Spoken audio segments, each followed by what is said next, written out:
Niyə valideynlərə qarşı aqressivsən? Və niyə hansısa qızın səni sevirəm sözü səni dünyaya gətirən ananın səni sevirəm sözündən daha dərin qəbul olunur? Bu sənin içində yığılan neqativ hissiyatdan irəli gəlir. Sən uşaq olanda, qışda, buz kimi havada anan səni isti yerindən duruzub hələ gün çıxmamış məktəbə göndərirdi. Hardakı əsəbi müəllimələr var və sənin hər səhvə görə sənin valideynini çağırır məktəbə və onlar da səni evdə gəlib çırpırlar. Məhəllədə uşaqlarla futbol oynayanda, qaşdı oynayanda, gizlənpaç oynayanda ən maraqlı yerində anan səni evə çağırırdı və çölə qoymurdu, çünki ev tapşırıqlarını eləməlisən, çünki gələcəkdə ali məktəbə qəbul olmalısan, yaxşı təhsil almalısan, yaxşı yeri işə düzəlməlisən və yaxşı maaş almalısan. Sən isə bunu yox, futbolla məşğul olub Messi, Ronaldo kimi varlı və məşhur olmaq istəyirdin, hə?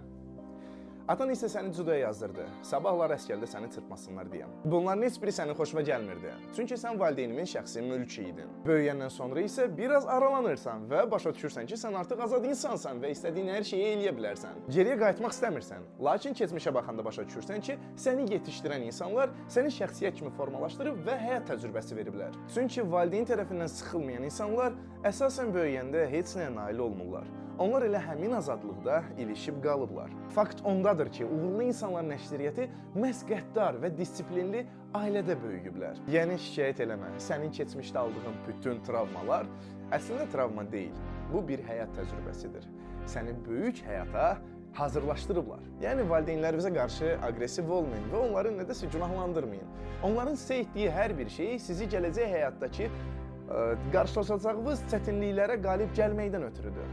Yəni gələn dəfə valideyni nədəsə ittiham eləməmişdən qabaq bir qədər otur və düşün. Ana müqəddəsdir.